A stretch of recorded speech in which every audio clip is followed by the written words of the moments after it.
moment and glance at those documents that we did.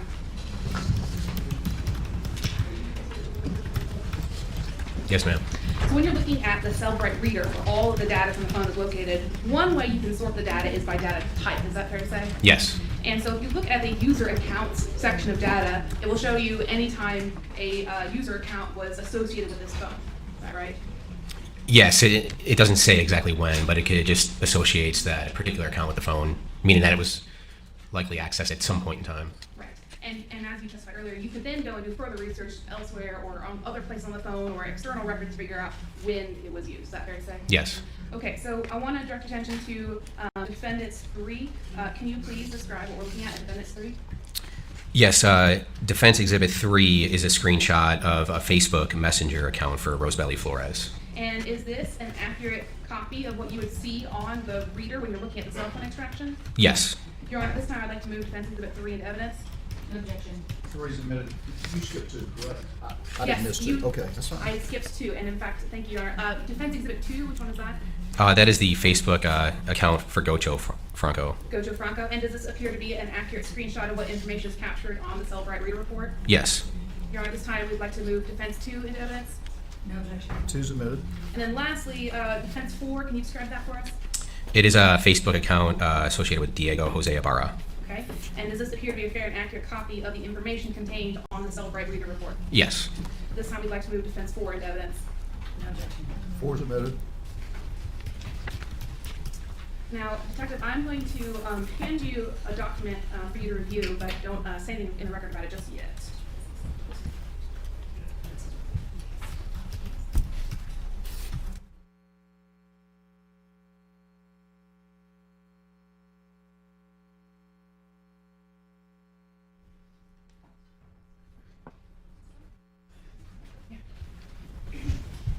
Thank you.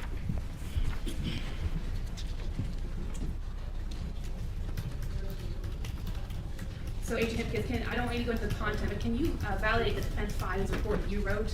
Yes. And everything in that report is accurate to the best of your recollection? Yes. All right, thank you. Thank you. And, Your Honor, at this time we're not admitting Defense 5. It may become relevant later in the trial, but I just wanted to be authenticated while the agent was here. The last questions I have for you, Agent Hipkins, are about Diego's phone 1B11. Yes, ma'am. That phone took the longest for agents to get into, correct? Yes. Can you explain why that was? Because we did not know the passcode for that particular device, and it was originally seized by University of Georgia Police Department, and they attempted to extract it on their end initially using a gray key, which caused the device to essentially power off and power back on. In that particular instance, it becomes more difficult to crack the passcode, which would ultimately be the reason why it took longer to get into the device. Okay, and you eventually were able to get into it using the software that the FBI had available to it? Yes, our digital forensic examiner, Special Agent Candace Hunter, was ultimately able to get into the device in August. And you would agree with me that 1B11 doesn't have much of any location data on it? No, but as I mentioned earlier, it doesn't surprise me in that particular model of phone. It's a Motorola cell phone. As I mentioned earlier, when you compare them, I would compare, in layman's terms, I guess, if you were comparing that particular Motorola cell phone to a Samsung Galaxy phone, that's like comparing a go-kart to a race car. You know, so it wouldn't surprise me that there isn't as much data. It's not collecting as much data as a Samsung Galaxy device would collect from the user. And I believe you also testified that it was a Wi-Fi phone, like it only had the capacity to hook up to Wi-Fi? That's correct. So there was a SIM card in the phone with a phone number that was assigned to it, which was provided service by Verizon. And so we went to Verizon with a search warrant, and yes, it showed that the service had been discontinued or hadn't been used since on or about February 12th, 2024. So at the time of the murder, no, there was no service on that device, cellular service. Which means you also can't get cell tower location for that device on the day of the murder? Yes.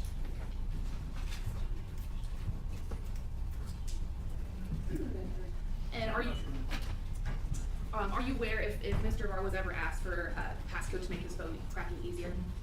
I'm not aware. I never personally interviewed him, so I'm not sure if he was or wasn't asked. Thank you, Agent. Thank you. Briefly, in your analogy you gave us, which phone, for the record, so we can be clear, would be the go-kart? The go-kart would be the Motorola Moto G phone, which was seized from Diego Ibarra. And which phone would be the race car? The Samsung Galaxy 14, referred to by us as FBI evidence item 1B7, that was associated with Jose Ibarra. You are the one who notified UG I was putting A in it, UGPD, University of Georgia PD, about the Grindr messages?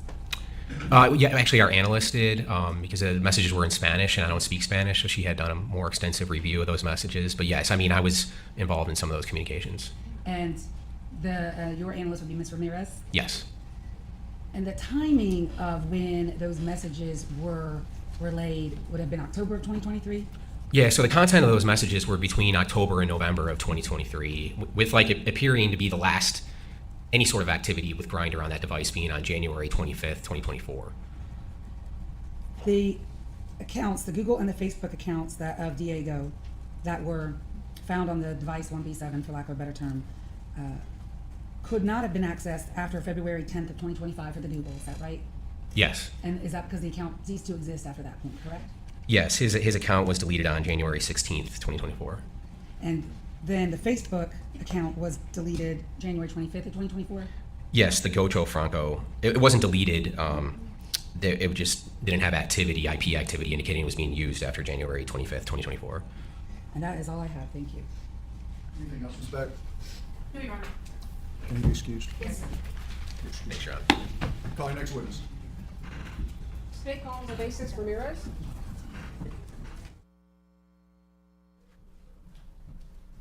Before we get to Ms. Ramirez, I've got a motion to eliminate that I feel like we need to just take up before we get to the testimony. Okay. My understanding is that the state intends to introduce phone calls. Is this right, between Jose Ibarra and Laken Franco, and well, just one. It would be for one or for 50, because I don't think that, my understanding is that Ms. Franco is not coming to testify in this case. Obviously, there would be two parts of the conversation, and my guess is that the state intends to introduce these phone calls under the theory that they would be admissions by Mr. Ibarra. However, without Ms. Franco here to testify, certainly they would be hearsay. And so we would make an objection on those grounds. We would also make an objection on confrontation grounds. We cannot confront Ms. Franco about the substance of those phone calls and whether or not what is being relayed by the FBI in this case, the FBI translator in this case, would be her sense of what was going on or her intentions as part of that conversation. In fact, in this particular case, we know from some of the evidence that when the police did speak with Ms. Franco, that she had differing views of her intentions of conversations. And so without her here, that would violate Mr. Ibarra's right to confrontation. We also have some information that she was working for the FBI. We would not be able to confront her about any potential biases or favor or threats that she received in that sense. And in addition to that, we believe that Ms. Franco would have the ability to assert her marital privilege as it related to these conversations. And without her here to testify about that, we would not know what the answers to those questions would be. I will save, if we will, a foundation for any, an objection to the foundation for any introduction of those phone calls, but I think that confrontation, hearsay, perhaps marital privilege, in addition to that, best evidence, if the state intends to introduce simply the translation by Agent Ramirez. Ms. Jackson, you want to respond? Yes, I'll start first with the issue regarding the spousal privilege. And I will call the court's attention to the case of Chadwick versus the state. The site on that is 176 Georgia App 296, and in that case, the Court of Appeals held that the marital privilege does not apply to jail calls because they are not private conversations. The state would be introducing testimony or foundational elements showing that those phone calls are actually preceded by notice that the phone calls are being recorded and they are not private. And as we well know, once a third party or someone else listening into a privileged conversation is introduced and those parties are given notice, that privilege no longer exists. Regarding the issue around hearsay in the confrontation clause, we call the court's attention to Carter versus the state 302 Georgia 200. That's a 2017 case. And in that case, the Supreme Court addressed the issue of hearsay and confrontation clause arguments in the context of jail calls. And in that case, the Supreme Court actually held that when that testimony or that recording is being offered, both sides of the conversation need to be offered one side being the admission of the party opponent, the second part of that conversation being used to provide context so that the fact finder can truly evaluate the content of that call. That would be an exception to the hearsay rule and does not violate the confrontation. Okay. I'll give you a last say if you want it. I missed the part about it being a jail call when you made your motion. Well, Judge, I think that there are still issues with confrontation that should be addressed. However, in addition to that is the best evidence rule. And my understanding is that the state intends to offer this conversation through a translation by Agent Ramirez. And if the state is intending to do that, we would ask to be heard on foundational elements, as well as the problem with not having a court certified interpreter to play that. If they were going to play the phone call and have you listen to it, like they would if they didn't need an interpreter, I think that would be one thing. If we were listening to it contemporaneously and having a court interpreter interpret it, that may solve one of their problems. I still don't think that would solve the confrontation issue, but we would ask that it be done like that, not an introduction of a translation by a third party. Okay. We'll take up that objection as it develops, but I'm going to, at this point, deny the motion and limit it. You may proceed. Thank you, Your Honor. Will you raise your right hand? Yes. Do you swear or affirm the testimony you're about to present to this court on the state of Georgia versus Jose Antonio Ibarra shall be the truth, the whole truth, and nothing but the truth, so help you God? I do. Will you state your name for the record?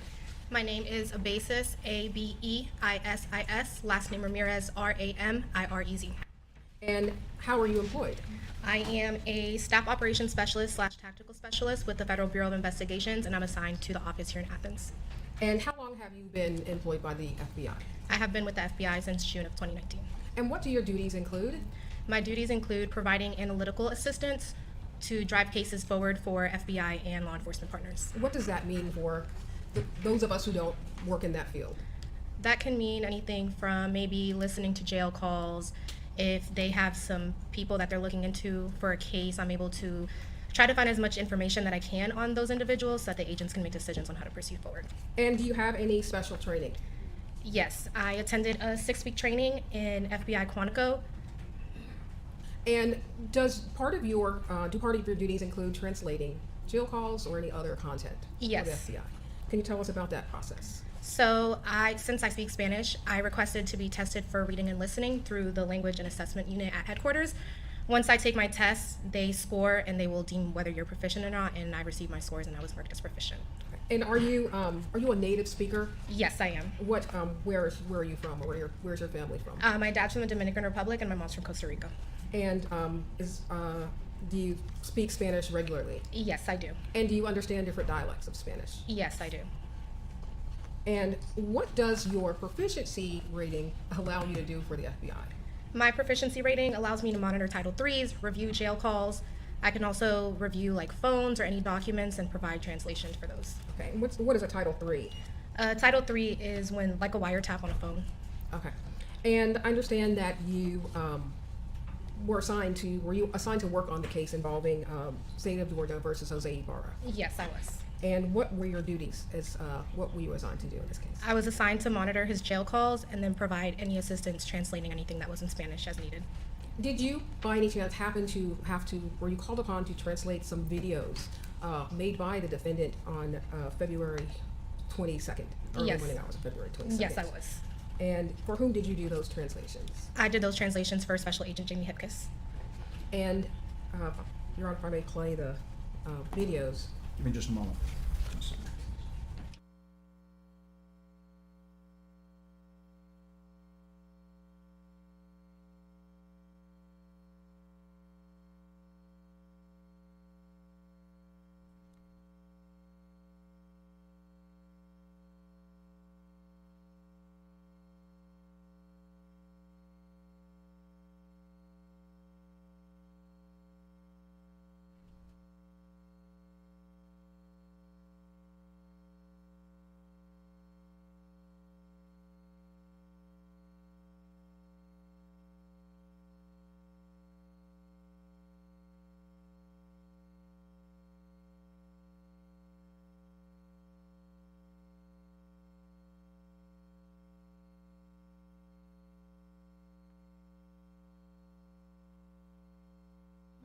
Jackson, is the state's position that Ms. Franco's side of the conversation is being offered for the truth of the matter? Our position is that the side of the conversation is offered to provide the fact finder with the context and setup of the conversation. Because if you were just listening to the words of one person as part of a conversation, it would be difficult to have an understanding of what that person's intent was. So your answer is no, it's not being offered for the truth? That's correct, Your Honor. I'm Yes, not the trying answer to- is no. I'm not trying to lead you. I'm No, just the trying answer to is no, figure Your out Honor. the answer to my question. The answer is no. It's being, I said in my argument, it's being provided for the purpose of showing the context of the conversation. Okay, and I thought that's what you said the first time. I saw you standing up. I'll hear from you. Judge, I think inherent in that would be a requirement of the fact finder to believe that what one side of the conversation is saying is true in order to put any meaning on the other side of the conversation.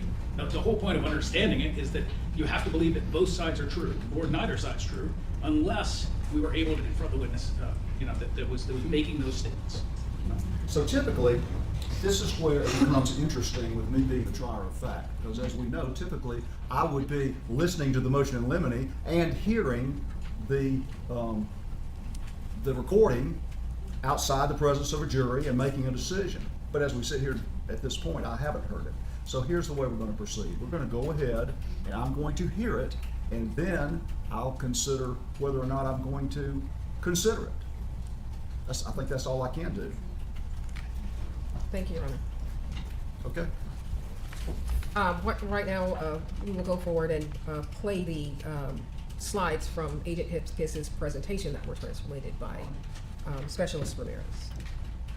Okay, let's start first with slide 22.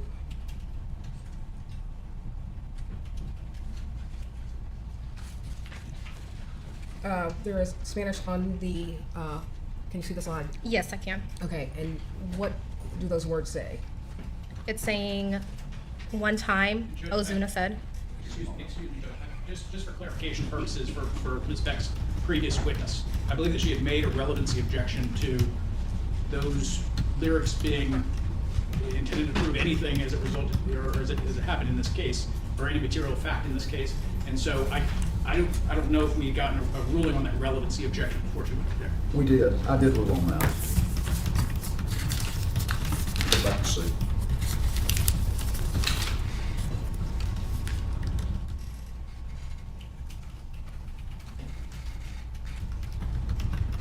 I indicate that I did, but I am finding it relevant for denying the objection based on relevance. Thank you. All right.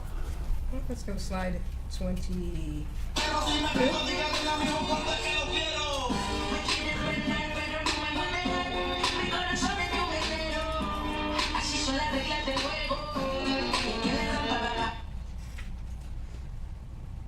And the translation.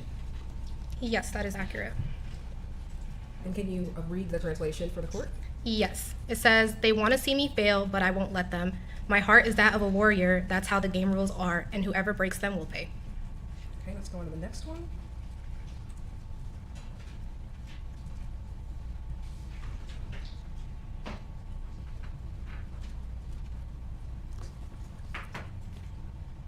Yo necesito ganas, no querer ganar. Si algún día perdiese mi miedo a perder, me duele haber corrido para no llegar. No sé qué camino es la meta también. Si me crecieron miedos que nunca eduqué, no sé las respuestas cuando preguntan. Okay, did you translate this one as well? Yes, I did. Okay, what does this, how did you translate that music? It says, I need motivation, not wanting to win. And if one day I lost my fear of losing, it hurts to have run, not to arrive. Now I know that the journey is also the goal. I've grown fears that I never educated, and I know the answers for not asking. Okay, thank you. Is that the last one?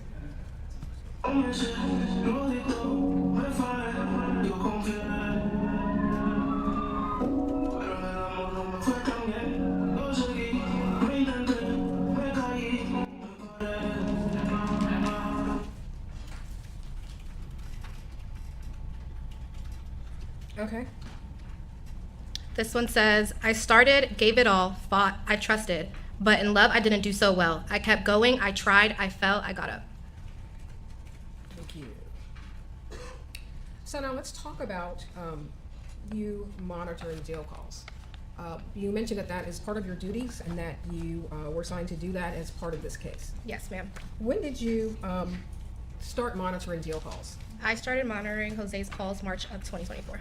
Okay. And then how do you get access to the jail call system? I was provided a login, a username and password from an administrative officer with the Clark County Sheriff's Office. And what system is used to monitor and record jail calls by the Clark County Sheriff's Department? Securus. Okay. And essentially, how does it work? So normally I would log on to Securus. I am able to search for someone who's incarcerated at the jail by name or their ID. I'm also able to search by numbers that are dialed, and this helps me narrow down the calls that I'm listening to. So how would someone from who is incarcerated in the Clark County Jail, how would they go about making a jail call? How does the system work on that end? They normally would use the wall phone, or they can use their tablet. And then what would they do to log into? I've never had to make a call, so I'm not sure. Are they able to call specific numbers? Yes, they are. Okay. And do you know whether or not they have, most inmates have access to the jail call, secure jail call system? Yes, they do. Okay. And once you get your ID, you log into the system, what happens next? For me, Yes, you log into the system, and then what do you do next? I will go to communications. I can search an inmate's name. Usually if there's someone incarcerated, I usually search a last name. So if there is someone else that is incarcerated with the same last name, I will search by the inmate's associated PIN number. That way I can just focus on their calls. How do you ensure that the inmate number being used is the person that you think you're monitoring? In the system, each number is assigned a name, so I'm able to see the inmate's name as well as their PIN number. Is it ever possible for inmates to allow other inmates to use their PIN number or their calls? Yes, I have seen that before. And in that instance, how do you verify that you're listening to the right calls from the right person? So for example, in his case, if someone is talking in English, then that is a good protection that it's not him. I'm also able to see the numbers that are being dialed, and those numbers are not numbers that he dials on a regular basis. And in this case, were you able to identify certain callers by their phone numbers? Yes, I am. Who were you able to identify? I was in able these to jail calls? identify Laken Franco. Okay, and what phone number did she use? I cannot recall the phone number off the top of my head. And approximately how many jail calls have you listened to in this case? I have reviewed approximately 2,000, and I have listened to approximately 400, due to most of them being marked no content. And who were the talkers or the speakers on the majority of these jail calls? Jose and Laken. And did you get to be familiar with their voices? Yes, after I did. listening to 400 calls? And then how did you classify the calls once you listened to them? So anytime I would listen to a call, I would either mark it as pertinent, non-pertinent, or no content. And did you isolate some pertinent calls for this case? Yes, I did. And was one of those calls, I don't have the other computer here, made on May 11th Yes. of May 11th on 2024 at 6:41 p.m.? Yes. And did you translate the language in the calls? Yes. So normally I listen to a call, I will write a summary in English, and then we will send it to linguists to get it officially translated. And did you send this call out to a linguist to get translated? Yes, I did. And did you review that transcript for accuracy? Yes, I did. Okay, let me show you this jump drive. I'm going to show you what's been marked as States Exhibit 243. I've already shown it to the defense. Do you recognize that? Yes, I do. Okay. What is contained on this jump drive? That contains the call from May 11, 2024 at 6:41 p.m. Did you review the transcription in this case? Yes, I did. Is that also contained on this jump drive? Yes, that is also on there. And did you have a part in helping to create a demonstrative exhibit for the court? Yes, I did. Is that also contained on this jump drive? Yes, it is. And you agree with the translation of the transcription of the language as done by the FBI linguist? Is that consistent with what your translation is? Yes, I do. And were you able to identify the speakers on Yes, the call? I was. And who were the parties to this particular call on May The 11th? parties on this specific call were Jose and Laken. And did you initial this? Yes, I did. State will move State's Exhibit 243 into evidence at this time. Judge, I'm going to renew my objection and add on to that objection. Apparently, especially as it relates to the demonstrative and the translation, that this wasn't even done by agent basis. It was done by, now we've got one more level of people who are not going to be here to testify. And so I would add that on to the hearsay and the confrontation. Specialist Ramirez testified that she listened to the call herself. She reviewed the transcript of the transcript that was created by the FBI linguist, that she reviewed it for accuracy, that she agrees with the transcript, and we would be permitted to assist the court. We have created a demonstrative aid so that the court can, it's essentially what it is it is a rolling exhibit of the transcript. Well, I hear you, but I also agree with Mr. Kirby that, I mean, we've now got another layer. I think those are his words.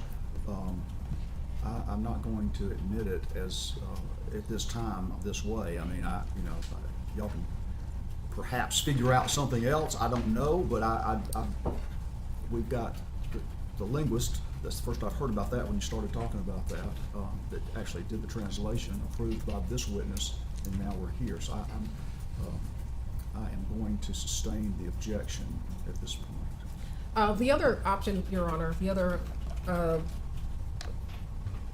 Specialist Ramirez listened to the call. She's already testified that she's listened to the call, that she's translated it herself, and we would have her testify as to her translation of this particular call. It's implied.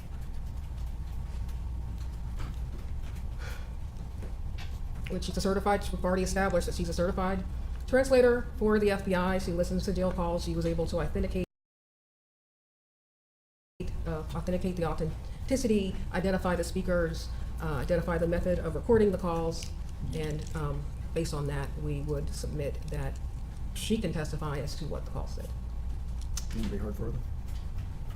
Judge, the only thing that I would add, I don't know if we're getting into expert testimony here, or if agent of basis is being offered for that. I think you need a court-certified interpreter to do that. You can play the call. As it relates to agent of basis, it sounds like that went to someone who was a specialist in this, and I would probably that she is not qualified for that. Well, I'll let you inquire further. You can put her on her qualifications if you want to, but what I've heard so far, they've at least put up a prima facie case that she is qualified. So I'll let you inquire about that. So here's where we stand right now. I'm not going to admit it as it's coming from the linguist to Ramirez to here. However, if I am going to consider it, if there's a foundation laid by this witness as to the translation, I don't think the certified court interpreter, as we know them here, is required in this situation, but I don't believe so. And I apologize to Agent Ramirez. I'm saying agent basis, and that's Okay. not it. So with that, do you want to void out her on her qualifications, or?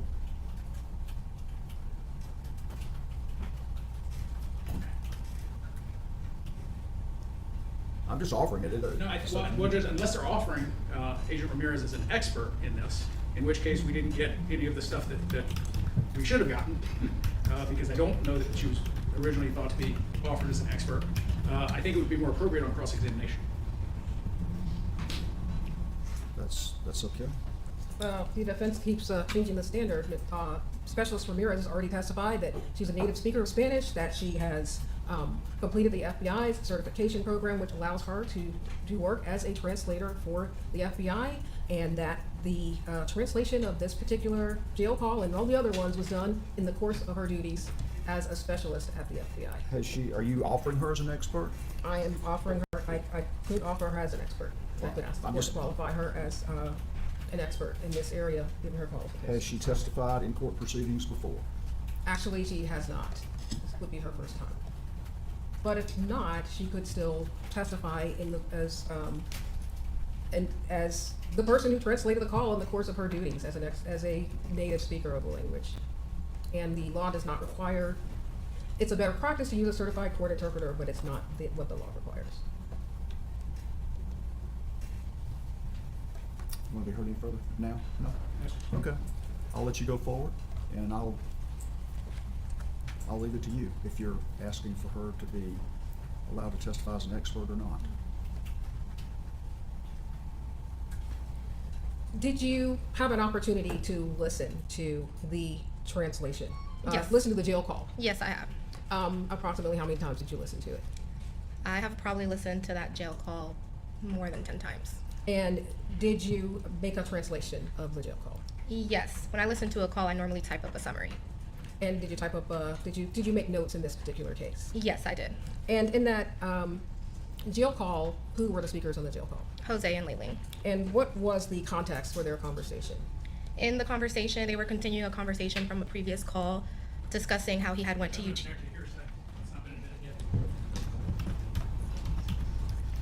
Do you want to be heard? Yes, Your Honor, you've already stated that, or you've already overruled their objection to our admission of the content of the conversation in that it's being offered for the admission of a party opponent and also as in context. This is about the same call, May 11th. Did I misunderstand your objection? Yes, Judge, again, and I apologize for perhaps my confusion. I thought that this was related to the whether or not they were gonna offer Agent Ramirez as an expert or not. I just told her to proceed. Okay. So I'll overrule that objection as stated. So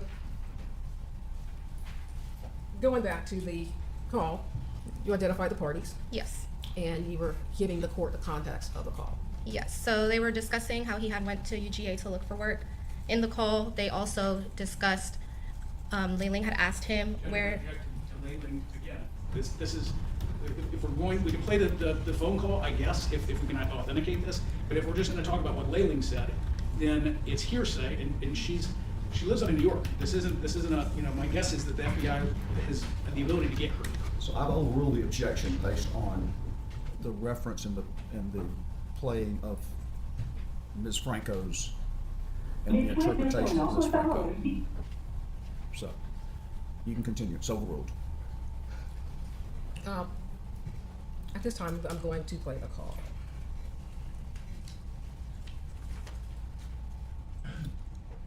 And Specialist Ramirez, can you listen to the call and then give the court a summary of what the call says? yes, I can. Diga Estados Unidos. Después del tono, por favor, diga Estados Unidos. Gracias. Esta llamada no es privada. Será grabada y podría ser monitoreada. Si cree que debería ser una llamada privada, oye y siga las instrucciones del centro para registrar este número como un número privado. Es posible que usted no oiga ningún sonido durante la conversación de su... Okay, can you tell us what that was? At the beginning of every call, there's usually an automated message letting the parties know that their calls are being recorded and that if this call should be private, they should hang up and follow the instructions provided by the jail on how to set up that number. Llamada. Por favor, no puede. Whoops. Okay, there we go.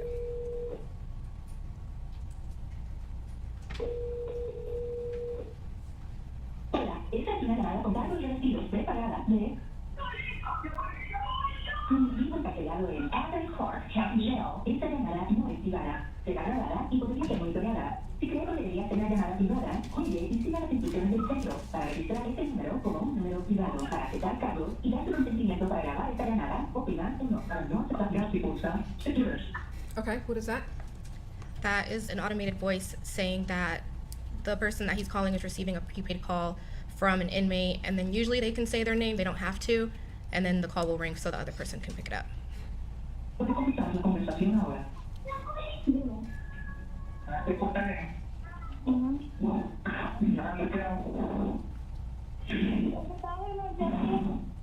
Okay.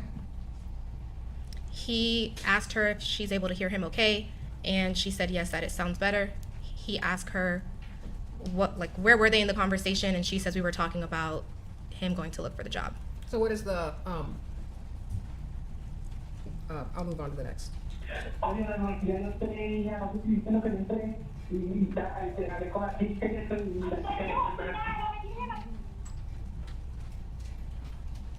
Okay. He says that he went inside, he spoke with the girl, she starts yelling, saying that she's fed up.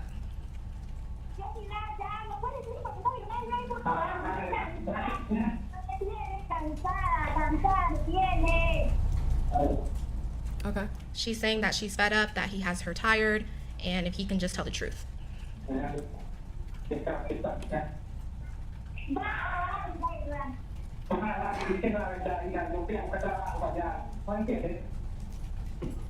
Okay.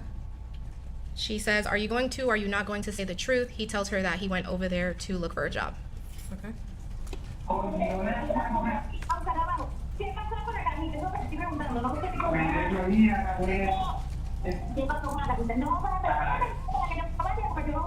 Okay.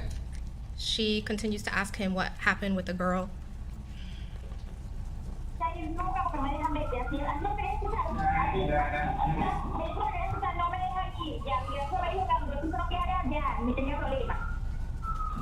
Okay. She tells him, don't wait for me to come and see you because they will not let me see you. Immigration told me that if I step foot over there, I will be in trouble. Okay. Ramirez reading off of something? I am not. I'm only able to see the audio that she's playing. I apologize.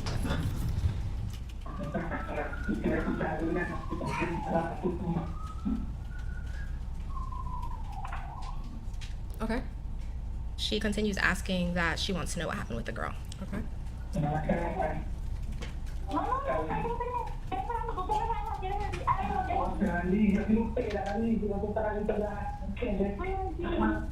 Okay. She tells him that he has to know something, and he just continues to tell her, like, Layling enough, Layling enough.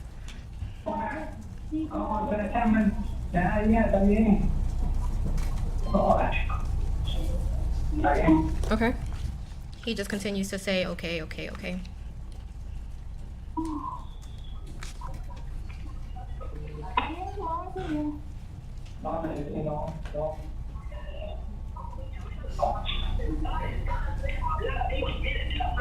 Okay. She asked him if he had smoked that day, and he said no. I'm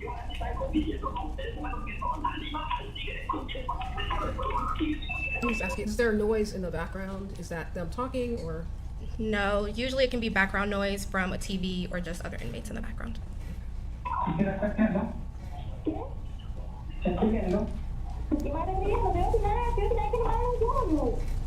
Okay. He asked her if she's writing, and she's like, writing what? And he's like, are you writing? And she said, no, I'm not writing, I'm just fed up.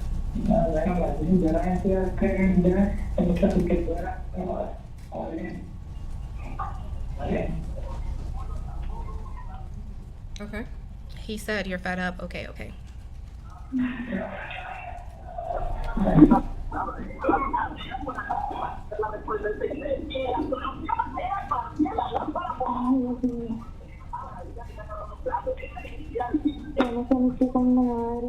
Oops. Okay, can you? She said, oh my gosh, and then you cut off mid-sentence, so I can't. Let me go back a little bit. Yes.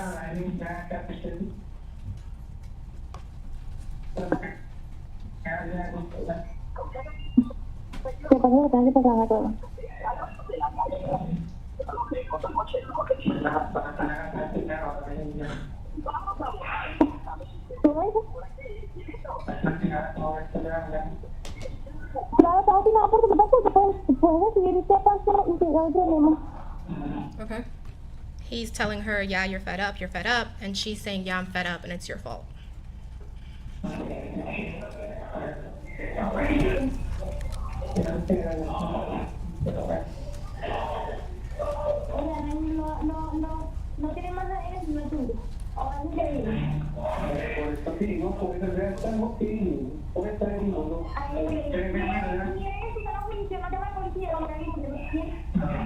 Okay.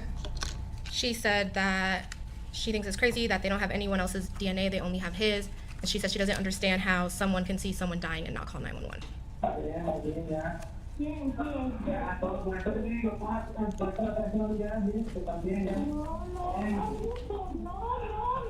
Okay.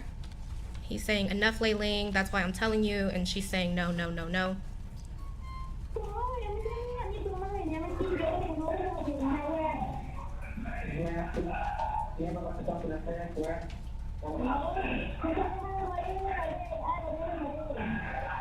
Okay. She's saying that you're not going to come here and lie to me. I know you. You know something. And he's like, okay, Layling.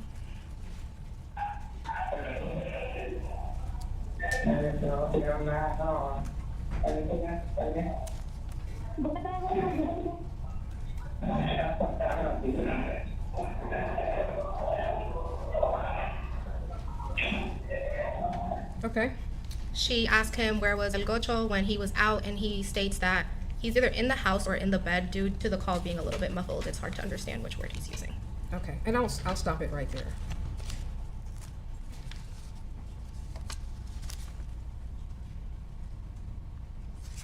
Nothing further of this witness.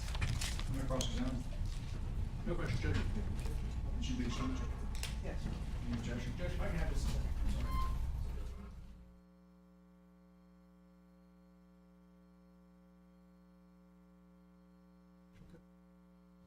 Thank you. Wesley Durkirk, Durkit. Do you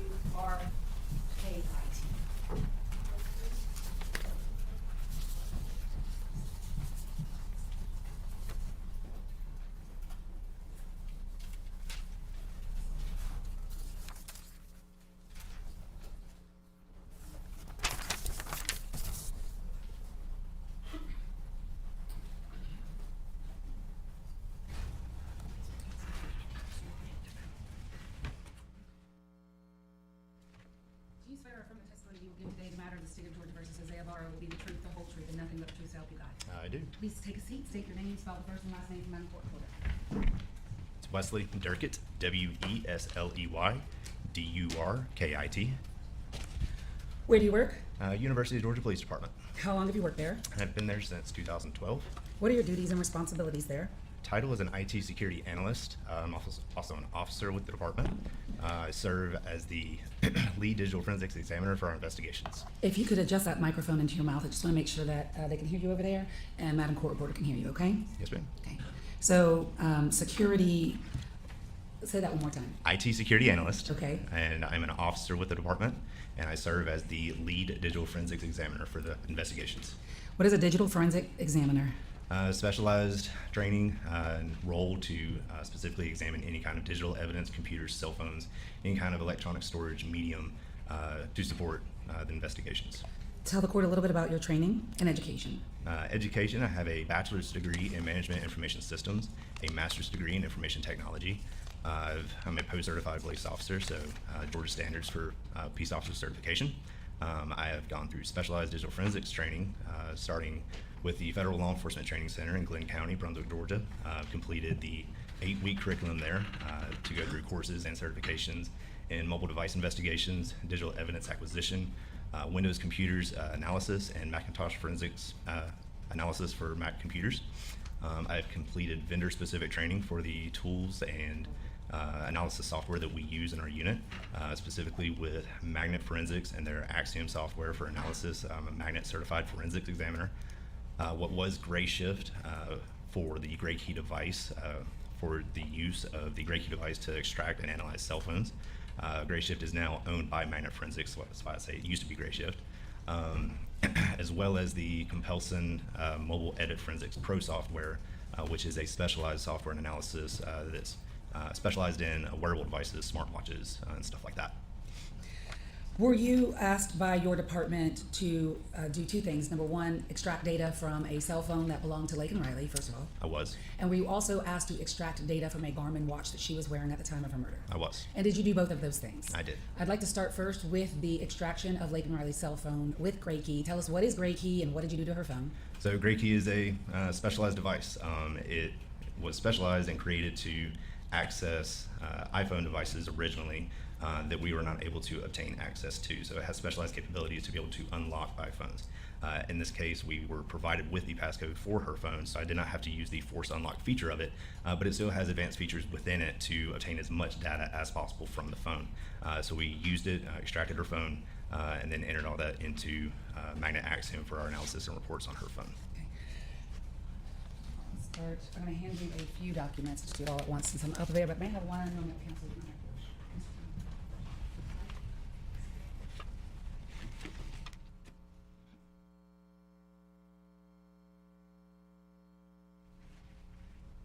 So I'm handing you a few exhibits. One is 268.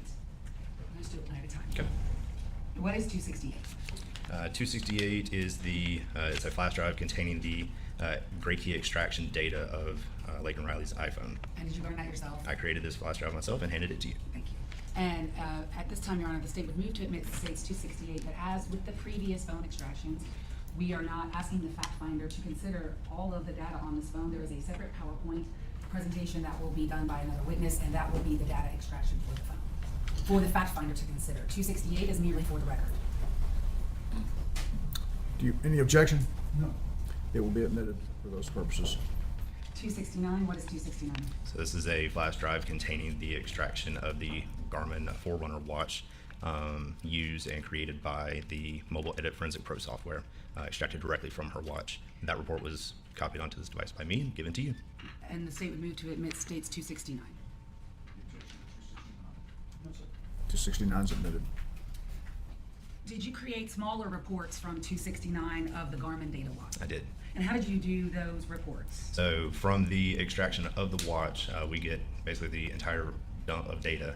So I was able to pull data points from the last run that was being tracked on her watch, and I entered all of that data into the SPSS analysis software, which is just a statistical analysis, produces charts and data analysis visuals.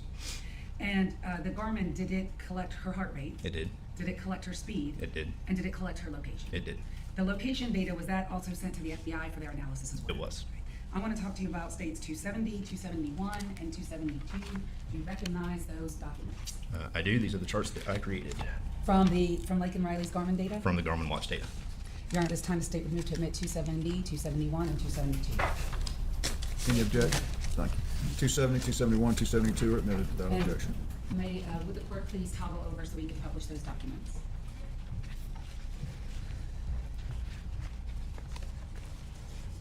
Nate, if you have a difficult time seeing that, let me know, because I can come back up to you. Okay. Can I you have a copy myself as well. Oh, you have Yeah, a copy. yeah. Do you have a copy of 270? I do. All right. Can you see states 270? I can. It's a little hard for me to read, and I'm afraid to touch this thing to make Sure. it zoom. Your Honor, can you see states 270? Okay, and defense counsel, can you see 270? Yes? Okay. So in states 270, can you tell us what we're looking at here? So on the top graph, that is charting the heart rate logged by her watch. This is from the time frame of 9:08 and 30 seconds on February 22nd, 2024 until the time 9:15 and 30 seconds. And the bottom chart is graphing the location tracked speed of her movement during that time frame. And why did you break it down to just this basically 7-minute time frame? Simply for visual purposes. During the entire run that was logged on her watch, it tracked a data point every second that day.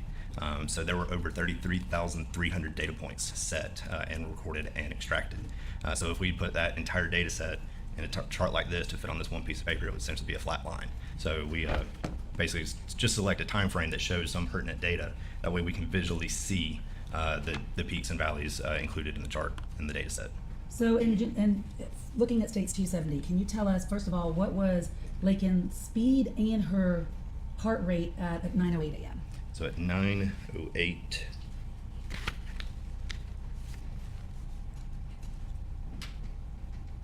so right at the start, okay. Yes. It's hard to read on mine as well. So heart rate at that time was 156, so that's beats per minute for the heart rate. The speed was at, and it tracks in meters per second to be clear. It's 2.65 is what's logged on the chart. For conversion's sake, that'll go over to 5.9 miles per hour, and for running purposes, that's a 10.2 minute mile. What about the next data point for speed, which is 2.97? Is that faster than the previous one? That is moving faster than the previous data point, so 2.97 meters per second. Again, it comes down to up to 6.6 miles per hour, or just over a 9-minute mile. And that particular speed, 2.97, is that the fastest that you see on her run that day? The fastest was right at the beginning of the run. Okay. So it was around just after 9:03. You'll see that on the States next. 271? Correct. Yeah. So Yeah. her fastest was 3.45? 3.45, 7.7 miles per hour, about a 7-minute 47 mile. So going back to states 270, we were at, is that at 9:09 a.m. that it is at 2.97? It's a little bit after that. I could give you the exact time if I had a minute to dig through the log, but it's shortly after 9:09. At some point, we can continue to go along this track. Okay. But in States 270, did you also note at the time that Laken Riley called 911 from her phone? Yes, and that's the vertical reference lines you see. At the Those top? are those are reference lines that we pulled over from the phone log data. So at the time the 911 call was placed, that was at the actual call went out at 9:11:06. That's that third vertical line you see on the graph. That's when the call went out, but did she attempt to make it sooner than Yes. that? So I want to talk to you about two things. At some Okay. point in States Exhibit 270, did Laken Riley come to a complete stop? Yes. What was the time that she came to a complete stop? So the speed went to 0. I think that's noted on the third. Yeah, so on the third chart we have here, 272, is that what it'd be? It comes to a complete stop. Oh, nope, sorry. That was the heart rate. How about States 271? Yeah. Sorry. I thought I had it written down. Yep, wrong chart. So yeah, 9:10:44 was the time the speed went to 0. What time did she attempt to start making that 911 call? So the phone logged the phone call application, so the internal phones application started to recognize an attempt to place a call at 9:10:50. That's the second vertical line. So for record purposes, 9:10:40 to 9:10:50 is how much time? That'd be 6 seconds. No. 40 or 44? Right, it's 9:10 and 44 seconds, right? Mm-hmm. Okay. So that's the speed 0. Okay. And Tell me then- the 911 SOS application. I want to ask you questions about that too, but tell me that time. So the SOS, we initially saw that occur at 9:10 and 39 seconds. And All right, that's so- not referenced on this chart. Okay, so how much time differentials between those two events, from the time that she comes to a complete stop and the time that she does the SOS function? So the SOS function was actually initially applied prior to coming to a stop. Okay, so tell but- us about that. So I'm just looking for the time between the two. Right. All right. And I'm just trying to figure out exactly from what point you're talking. All So yeah, right. 9:10:39, we saw the SOS feature on the phone initially be activated. And by activation, the phone is just recognizing some way to initiate the SOS. There's multiple ways to do it. Long press or 2-button side press, so a side button and a volume button. You can long press that, it'll initiate. From the lock screen, you can hit the emergency call and it'll bring up a dial pad. And there's other features that have to be enabled that we did not see enabled on her phone. So when you see that SOS folder created at 9:10:39, we believe and we understand at that time is when we saw the SOS starting to become manipulated. Then what we see after the speed went to 0 with the phone call app intent to call, that's when the phone application is starting to recognize, hey, I need to start waking up to place a phone call. So from the 9:10:39 when SOS was activated to 9:10:50 when the phone application recognized, you're looking at 11 seconds from those 2 points. The 9:10:50 was 6 seconds after she stopped. So that was the phone call, the phone being recognized that it needs to place a call occurred 6 seconds after she came to a complete stop. And then the phone call finally went out at 9:11:06, which would be, what's that, 44, 20, mental math, 44, 54, 22 seconds from the speed 0 to phone call out.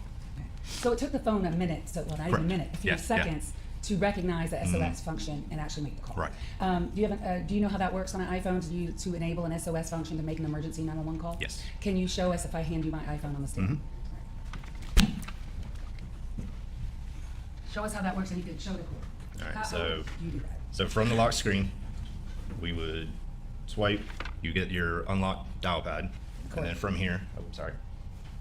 And then from here, you would get the emergency button at the bottom. Hit that, and that will load a dial pad. From there, you would dial 911 and place the call. It's one way.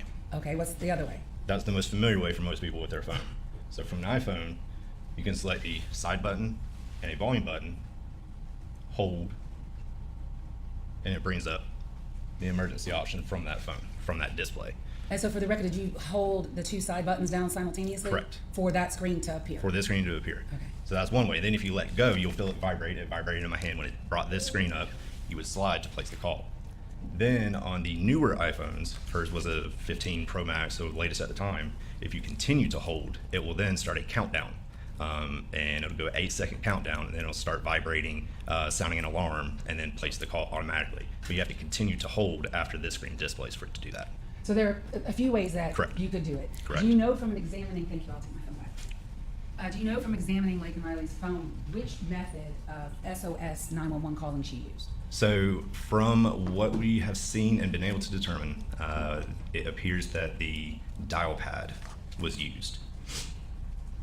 And I want to talk to you about her heart rate continuation. So I'm going to show you back to State's Exhibit 271. Can you tell us the top graph? What does that depict? So the top graph in red is the heart rate data, and that's from the time 9:03:42, which also coincided with the beginning of the tracked activity, being the run, and it runs to 9:33:59. And again, this is February 2nd, 2024.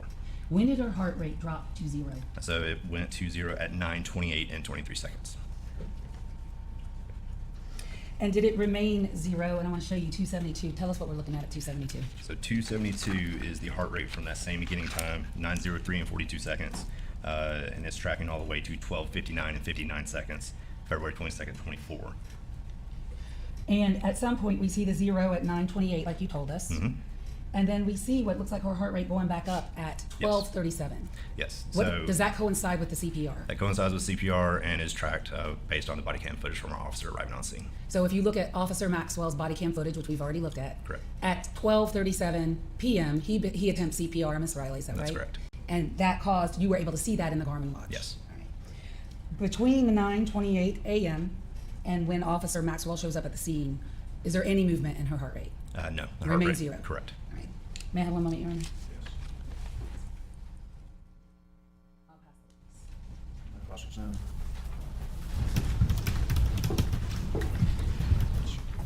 Good afternoon. I really just have a couple questions to clarify something. We spoke on the phone a few weeks ago, right?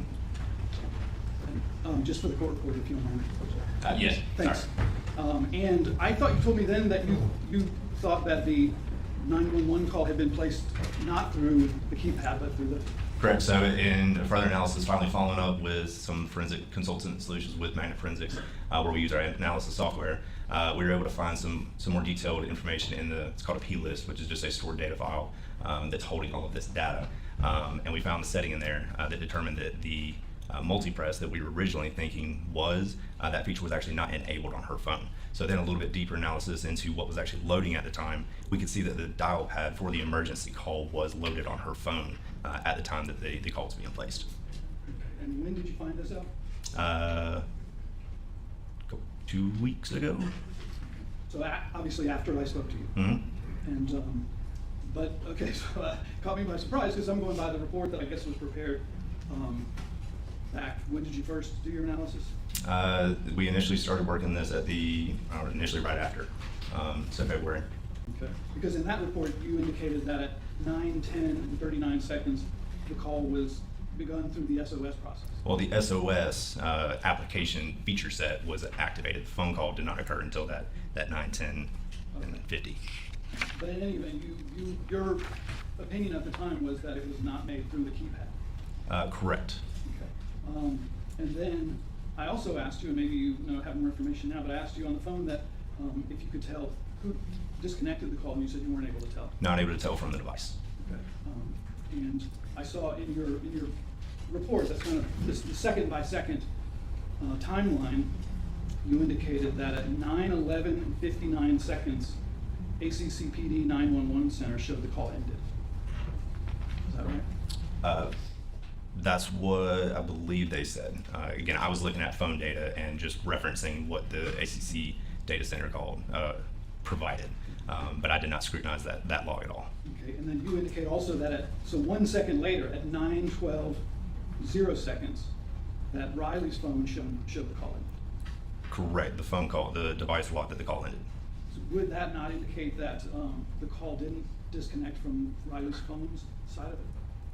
If the 911 center said that it ended at 9:11:59, my opinion would be that the 911 center is what disconnected first, and then the phone recognized that the call disconnected and then logged it as a disconnected call a second later. That's all, thank you. Mm-hmm. Did you talk to the 911 call center to ask them if they hung up on Laken Riley? I did not. Okay. Wouldn't that be better evidence of what happened? Absolutely. Thank you. Anything else, Mr. Strong? Any be excused? Yes, sir. May we approach counsel? Thank you.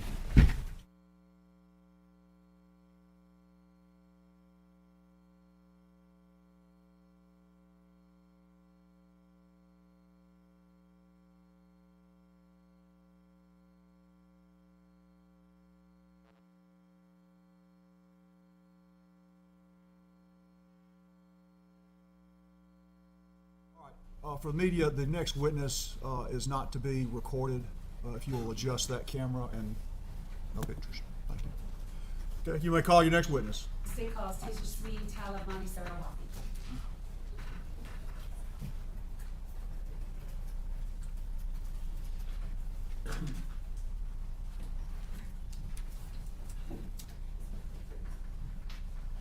Hi, let's come on.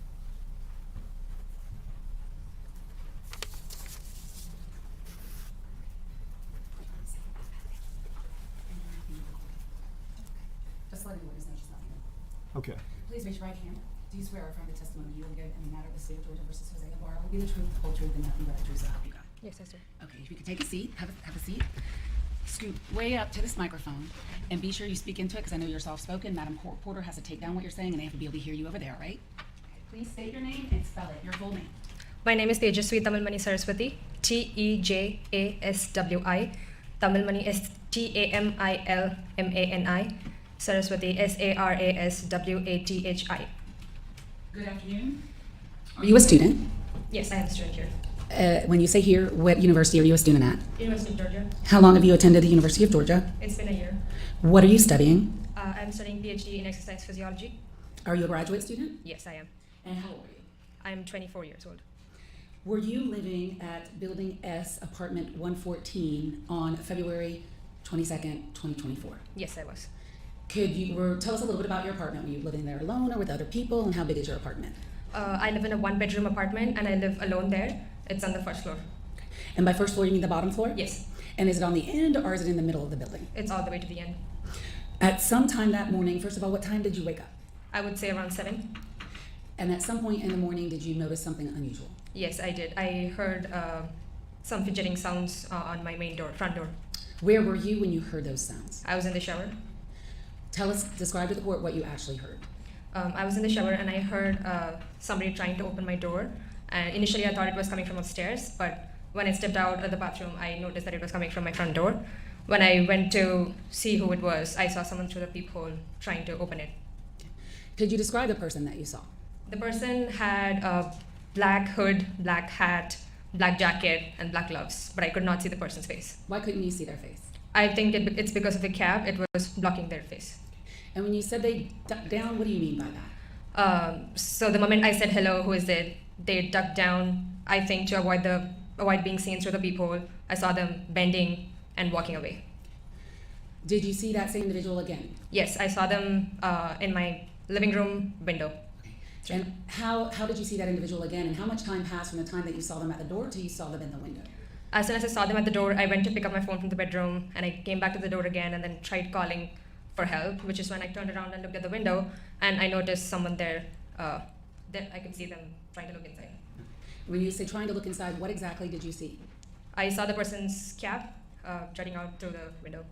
And did you see them in your window? Yes. What did you see them doing in your window? I could see just their head and the cap part of it, their hat part of it, and they were trying to look inside my apartment. Okay. And if you could, your apartment had windows, is Yes. that right? How many windows did your apartment have in the back? One in the living room and one in the bedroom. Your blinds that day, how did you have your blinds? Were they opened or were they closed? They were 3/4 open. Okay. And by 3/4 open, what do you mean? It was open almost all the way up, Okay. just a little.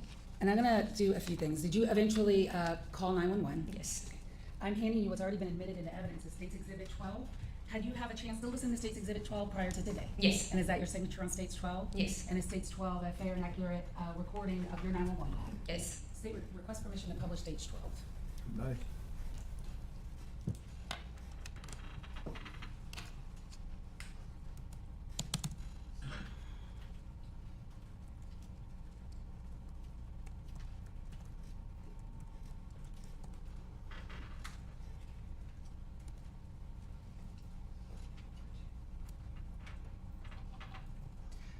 The call is in many different audio files. We're going to just start from the beginning and go down.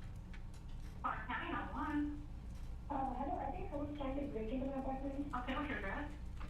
My street and Margaret Road, building at 414. You're on PGA campus, hold on. Yeah. Let's see, I go over.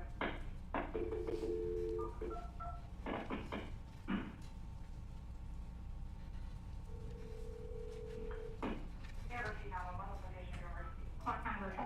Okay, ma'am. I'm a street and Margaret Road, building at You're at 330 Baxter Street, Rogers Road. Street and Margaret Road. So 330 Rogers Road? 310. 310, okay. So you're in building Sam?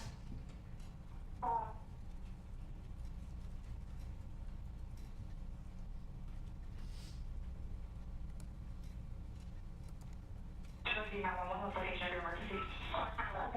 Okay, ma'am. I'm a street and Margaret Road, building at You're at 330 Baxter Street, Street and Margaret Road. 330 Rogers Road? 310. 310, okay.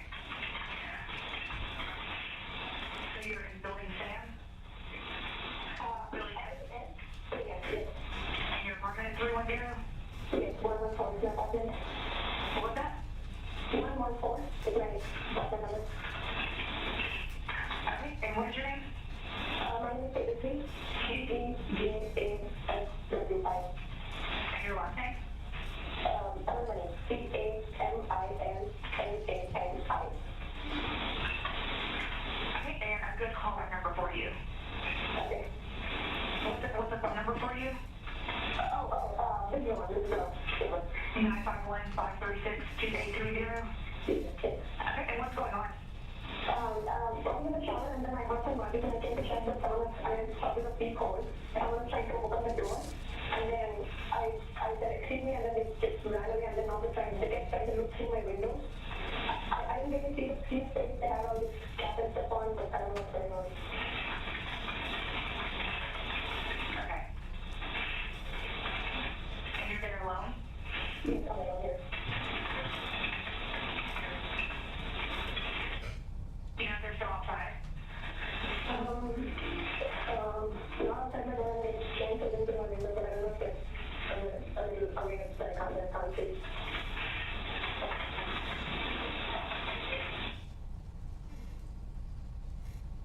Okay.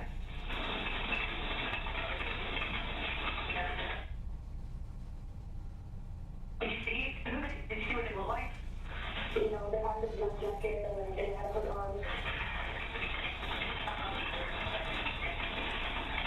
Okay.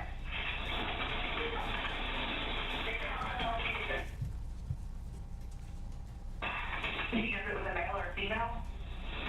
I didn't get the news to them. I only talked to the people. Okay, was it just one person or was it more than one person? Just one. I thought it was. Are all your windows and doors locked? There was no delivery. There's no lock. There's no lock on the window? Yeah, I'm not going to look at it. Okay, and is your front door locked? Yes, that door is locked. Okay.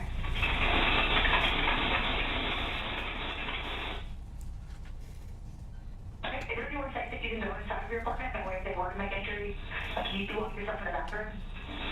Yeah, I can do that. Okay, go ahead and lock yourself in the bathroom until I get an officer out there, okay? Okay.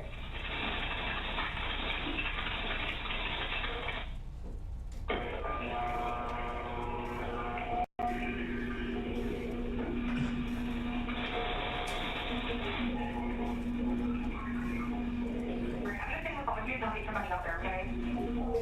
You're welcome. I'm gonna mute myself so I can talk to my units on the radio. If you need me, just because I can still hear you, okay?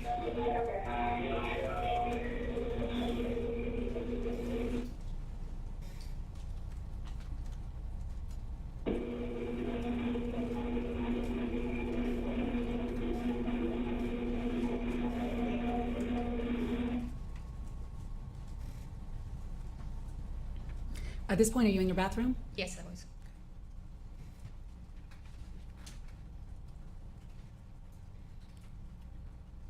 That's it to the next wave file. Okay, so what direction are your windows facing? The far side, not the room.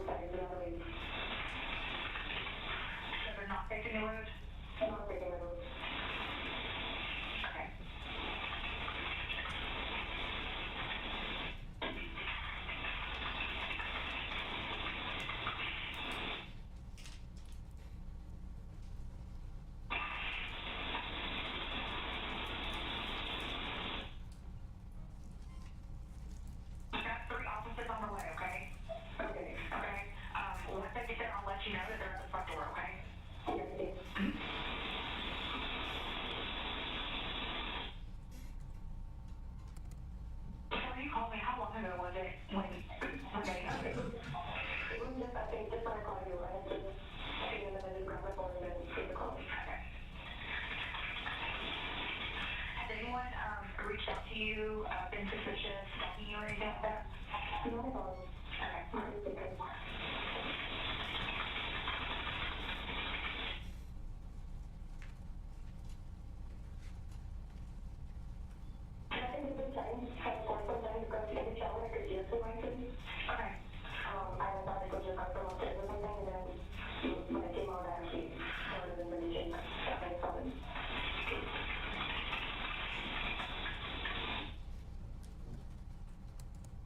Has anything like this ever happened to you before? No. Okay.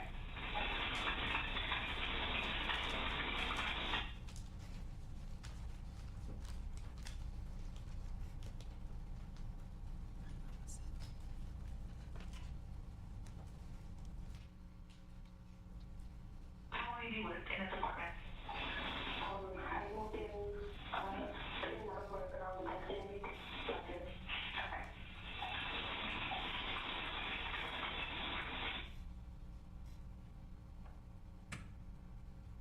I've got an officer there. If you want to go to the front door for me. Okay.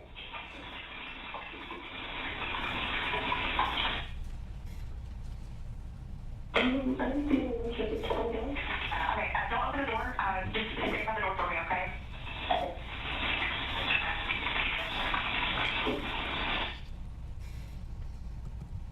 Okay, you should come in there any second, okay?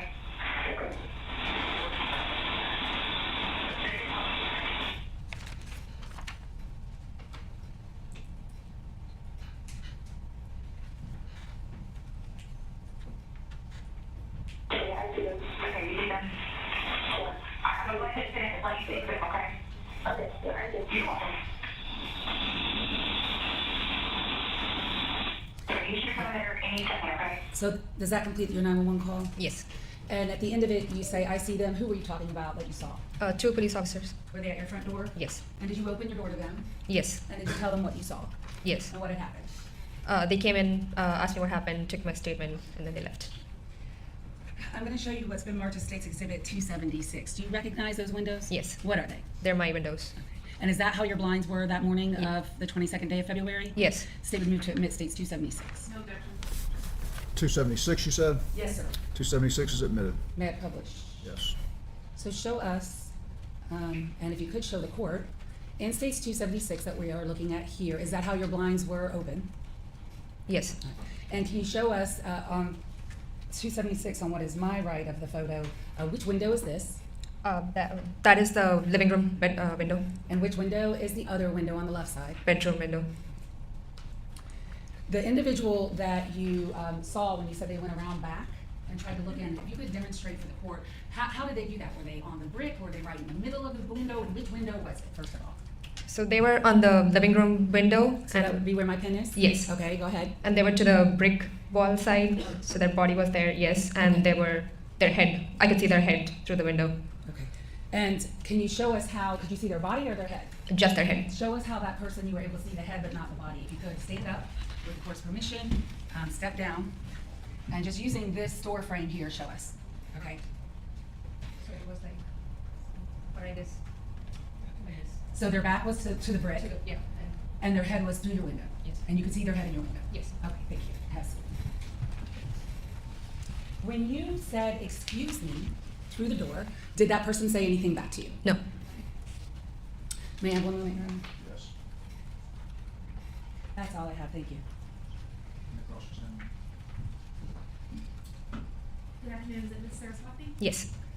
I want to start with that head you were describing just a second ago.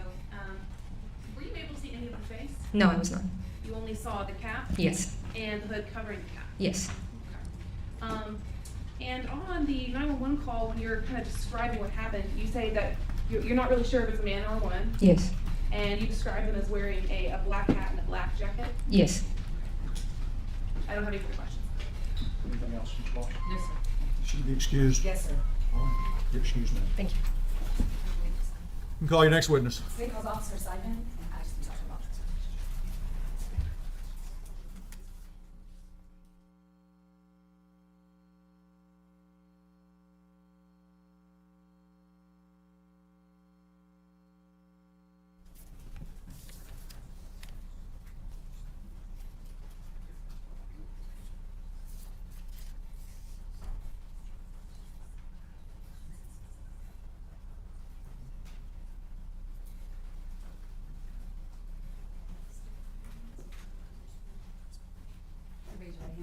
swear from the testimony you give today in the matter of the state of Georgia versus Antonio Ibarra, plead the truth, the whole truth, and nothing but the truth, so help you God? I do. Please take a seat, state your first and last name, and spell it for Madam Court Reporter.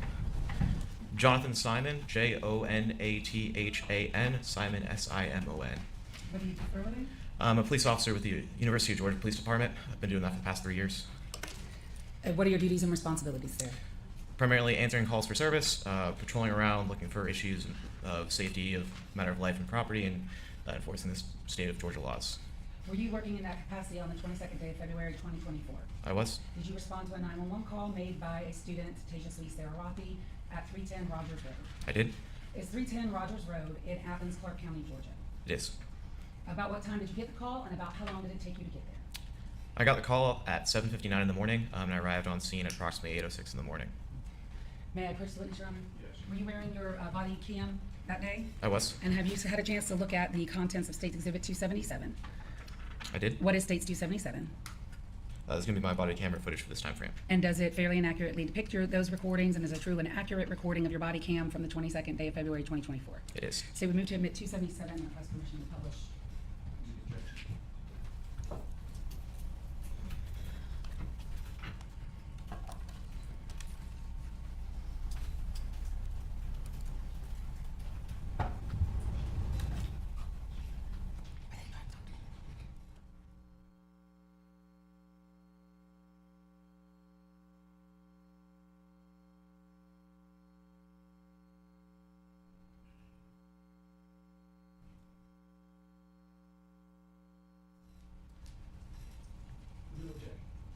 Two 77 is admitted. You may play it.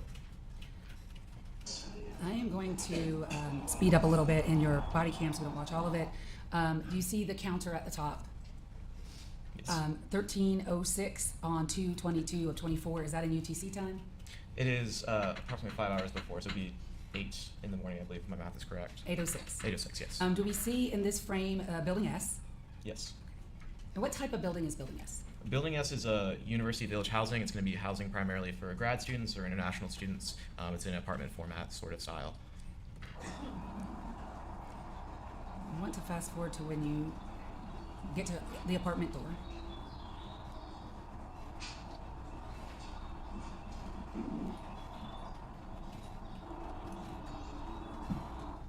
I'm going to stop you there at 13:07. Is that the front door to 114? It is. Tell us about that door. Is there a screen door? Yes, it's a screen door up front, and there's going to be a larger metal door right behind it. So do we see the screen door there in the center of the frame? Yes. Hey, I'm sorry. The person that we see in the center of the frame now at 13:07, who is that? That is going to be the caller, Mr. Saraswati. And how would you describe her demeanor that morning? She seemed very unsettled, very scared in the moment, understandably so. So primarily I was just trying to use my best customer service voice to try to calm her down in that situation. And you responded, and did other UGA police officers also respond? Yes, I was the initial responding officer getting information from her. We had other units around the area searching for a potential suspect going on from there. I'm sorry, your voice trailed off a little bit because somebody moved to the chair. I'm sorry about that. A little louder. You responded, others responded to do what? They were searching the area for, the call came out as an individual jiggling the door handle, and so that individual looking through the window and left the area. So they were in that surrounding area looking for that individual. And then when you say that surrounding area, this area around Building S? Yes. Hey, can I come in or are you already? I want to stop right there. Do you see her back windows to the living room? Yes. All right, can you point to those for the court? This is going to be the back windows up there. The only windows we see in the frame, and there is a pointer. Oh, gotcha. It's going to be right here. You got to go up behind you because there we go. no one can't see Yes. that. All right, thank you. Right there. And how would you describe her blinds? They're open at the moment. So I'm just gonna get one thing over the radio. 6427. I believe it's gonna be the north facing at the end of the building. Hey, so you okay? Oh, gotcha. I understand it would be a little bit scary. I'm just gonna be asking you a couple questions, get some clarifying information, okay? Without going through everything she said to you, did she eventually tell you somebody tried to get in her apartment? Yes. And did she say that she saw the person on the back of the apartment in the blinds that we just saw? Yes, she said it was the same individual. And what did that person do in the back? Walking by, she stated that he looked into the open window looking inside the room. You were taking a shower, correct? And you heard something going on? Yeah, I heard like something was moving, and I just heard someone from upstairs. And I don't usually hear that. And then when I actually came out, I heard it coming from the door. Or you heard it coming from this door? Yes. Okay. So I went to see two people, and then I saw actually someone was like crouched down and then trying to like I just open it. Okay. And then I thought it was just maintenance and not opening, but why would they do that by the first knock? Yeah. So, and then I said, excuse me, and as I said that, they tried to duck down and I could see them knocking. Mm-hmm. And then they went away, and then after that I tried to get the phone. Then when I was standing by the door, then I could see them peeping, trying to peep and take a look. They're trying to look into that. So at no point did they ever enter your No, they unit? didn't. Okay, good. Okay, so I'm gonna stop it there at 1309 for the record. Did she give you a general description of this person? Yes, she gives me a general description. And what's the general description that was given? So a male of an unknown race with a black jacket and a black cap. She didn't give any other details because she stated he was crouching down at the door when she knocked through. And did you put that information out on the radio? Yes, I did put that in the radio. And did you and other officers begin to try to search for that individual? I did not search at this time. The other officers were searching. I searched later on after this call was completed. And at 1309, we can actually see someone in the back of her window right now, is that right? Yes. And who is that person? So that is our intern currently. Right in front of her was Corporal Bridges with UGPD. And in standing at the threshold of, or at the door inside Tasia Swee's apartment, did you have any difficulty seeing out that back window? No, you can see completely clearly. Is there camera footage around this building? Yes, there was camera footage around this building at the time. And I'm gonna take that up with another officer who looked at that. So I believe at this point, Your Honor, I'll pass the witness. Any questions? Yes, Officer Simon, just briefly, it looks like so we see that you were there speaking with the caller at, so between 8:06 and 8:09 in the morning? Yes, sir. And then you left shortly after this, but then you came back later, right? Yes, sir. At about 9:05? Is that right? Yes, sir. And that you and Corporal Bridges came back about an hour later? It was just me and Corporal Bridges at 9:05, and then Corporal Bridges did another check at 9:40 roughly. And this was, I'm guessing y'all came back those two more times just to walk around and make sure you didn't see the suspicious person? Yes, we were looking for that suspicious person again, yes. And neither of y'all saw anyone at either 9:05 or 9:40? No, sir. That's anything else, Mr. Ross? No, sir. Can you be excused? Yes, sir. Any objection, Mr. Donnelly? No. You're excused. Calling next witness. State call Sally Kierisky, K-I-R.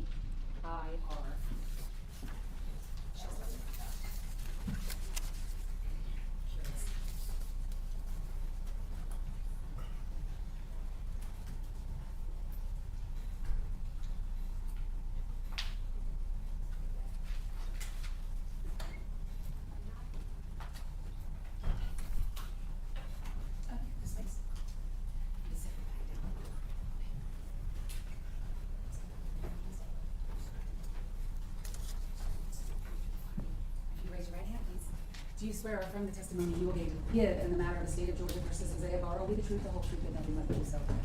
I do. Okay, if you could have a seat, please, and adjust the microphone, or you can speak into it. Spell your first and last name, please. First name is Sally, S-A-L-L-Y. Last name is Kirkleski, K-I-R-K-L-E-W-S-K-I.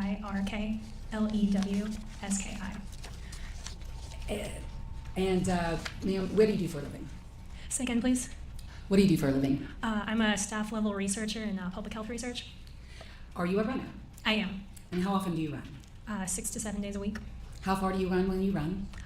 Anywhere from 4 miles to 20, depending on what I'm training for. Are you familiar with the trails behind the intramural fields in the University of Georgia called the Oconee Forest and those running trails back there? I am familiar with them. How are you familiar with those trails? I run and walk there frequently. How many times would you estimate you have ran and walked those trails? I would say well over 1,000 at this point since I've been in Athens. I want to direct your attention to the 22nd day of February, 2024. Were you running that morning? I was. First of all, what part of town were you living in, and how did you get to the fields? Did you drive? Did you run? Did you walk? I was living off of South Village Avenue, and I ran there. You ran there. About what time did you leave your house? Around 8:04 in the morning. And about what time did you make your way onto the running trails? I would say I got to the trails just after 8:20 a.m. Were you wearing any kind of digital device that monitored your pace, where you ran, and your heart rate? Yes. What were you wearing? Garmin Forerunner watch. Were you running alone that day or with someone else? I was running alone. And when you were running, what, if anything, did you have on you? I mean, I had the watch, long sleeve shirt, pants, mittens, little warm headband, running shoes, and a heart rate monitor. And a heart rate monitor? Mhm. While on your run, did you see anything unusual? Yes, I did. Okay, what did you see? I would say that morning what was unusual, that there were a number of UGA police cars out, which wasn't quite typical of that area. And I mean, that, you know, kind of got me a little on edge. And why did that get you on edge? I had run past a police officer that had stopped a student on East Campus Road, and he had said to the student, or I overheard their reports of suspicious activity. I wasn't sure where, but it did make me a little nervous. About what time was that where you saw an officer talking about suspicious activity? Let's see, that would have been probably around 8:15 in the morning. And may I approach the witness, Your Honor? Yes. It might be easier to do it this way. I am handing you what's been marked for identification purposes as States 278. You recognize States 278? Yes. What is it? This is the map of my run that morning. And the state would move to admit States 278 and request permission to publish. No objection. 278 submitted, you may. So showing you 278, this is a map of your run that morning, you said? Yes. And was that made from your digital device? Yes, it was. How far did you run that morning? 6 miles. Tell me where my pencil is, where the green is. What is that? That is right outside my apartment where I began the run. All right, and tell us.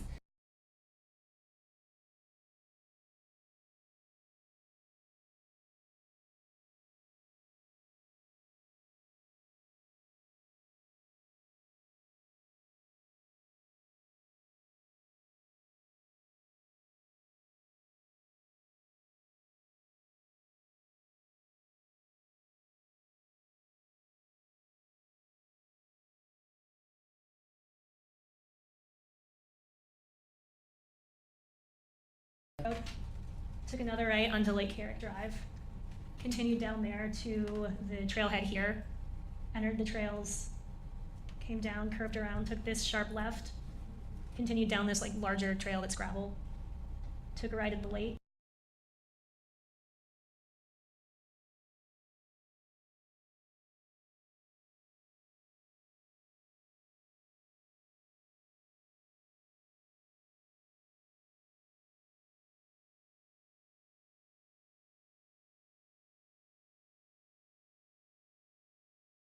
The East Campus, left onto Village Avenue Extension, came back, did a little lap around the parking lot here to hit 6 miles, and ended where I started.